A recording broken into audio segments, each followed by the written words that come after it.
मैं जा रहा हूँ, मेरी माँ इंतजार कर रही होगी। और कर रही होगी, क्या कर रही होगी मास्टर साहब? रे आया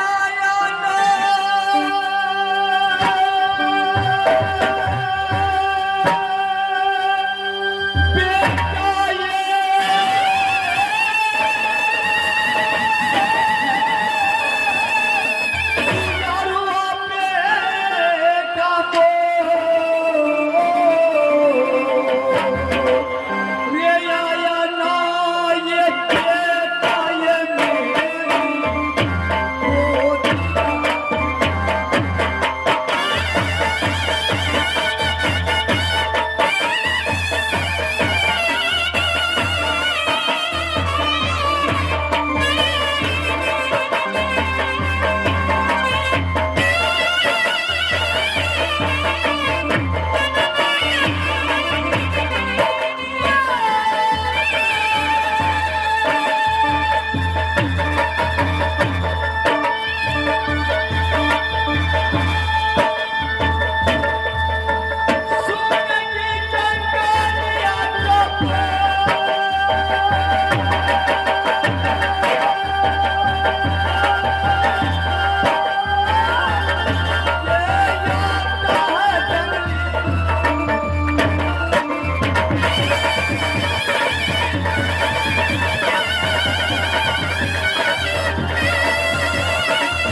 तो मैं बीती हुई कहानी पेश करूंगा माँ। क्या हुआ बेटा? कहकर सुनाओ बेटा जनैया। माँ क्या कहूँ, किनसे कहूँ? माँ दिल मंसूर है, किरा मोहब्बत का हालत देकर मेरा कलेजा सूर है।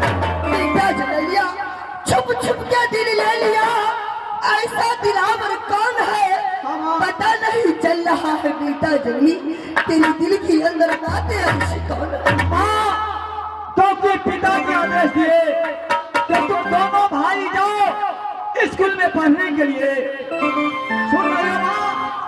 हाँ बेटा। साथ साथ गर्मी की छुट्टी हुई, मास्टर साहब छुट्टी दे दिए। मैंने भैया जी को कहा कि भैया जी मैं बगीचा अभी तक देखा नहीं हूँ, छोटा से बड़ा हो गया हूँ, बड़ा से सियाना हुआ हूँ, चलिए बगीचा घूमूंगा और गेंद भी खेलूंगा। फिर क्या हुआ बेटा जनैया? आगे ये हुआ माँ, मैं भैया जी और दादा मिलन, मैं बॉलिंग करता था तो भैया जी रोकते थे, भैया जी बॉलिंग करते थे तो दादा जी रोकते थे। जैसे ही बॉलिंग किए तो पका हुआ आम ऊपर से टल्ली से टूटकर नीचे जमीन पे गिरा। साथ साथ क्या हुआ? उस आम को मैंने हाथ में उठाया, भैया इधर कहने लगे ये जंगली ये क्या है? मैंने कहा देखिए ना भैया जी बहुत सुंदर आम है। भैया कहे कि सबसे पहले जो फल होता है कोई सामान होता है तो मैं खाता हूँ। माँ बेटा भैया जी कहे, मैंने भैया जी को कहा कि भैया जी ये आम ये फल न मैं खाऊंगा, न आप खाएंगे, न पिताजी खाएंगे, न मेरी माँ खाएगी, न चाची खाएगी, या आम खाएगी तो दादी माँ खाएगी। फिर क्या हुआ? माँ साथ साथ हमारे हाथ से आम छीनकर भैया जी मारना पीटना चालू कर दिया, लेकिन मैं भी आवेश में भैया जी को भी दो चार झापड़ मार कर मैं भी वहां से चल दिया। तुम क्या किया जंगली? अच्छा नहीं किया। तुम तो जानते हो बेटा दीदी सोना मोहब्बत के अंदर मुझसे पैर बना कर रहती है, नागिन सोना है। तुम बेटा अंदर पे हाथ कैसे उठाया? कोई मारता रहेगा मैं देखता रहूंगा। इतना ही नहीं, वो आम साथ साथ चाचा जी हमारे पास आए, वो भैया इंदर को लेकर के साथ साथ वो आम हमें कहे भैया जी को कहा भैया कि आम तुम्हें नहीं दूं, दोनों भाई तो लड़ा कर ही लिया हूँ। लेकिन साथ साथ मैंने चाचा जी को प्रणाम किया, चाचा जी कहे करे जाली ये आम कहाँ, आम लाओ। मैं अपने हाथ से आम लेकर मैंने चाचा जी को दे दिया।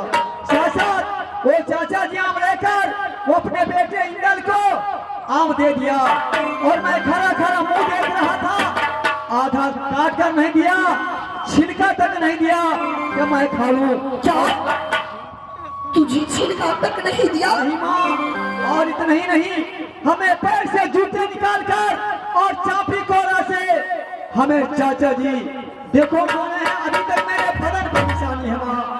क्या तुझे चाचा जी पिटाई किया बदले के ऊपर? हाँ माँ। बेटा जितना अधिकार दीदी सोना की मोहब्बत के अंदर है उतना अधिकार कहानी फुला के भी है। हाँ माँ। बेटा परंतु तुम बहुत अन्याय किया बेटा, इंदल को ऊपर हाथ उठाया। बेटा जब बेटा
ये झगड़ा किया।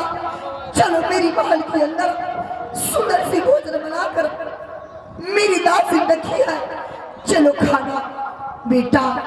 फिर चल के भोजन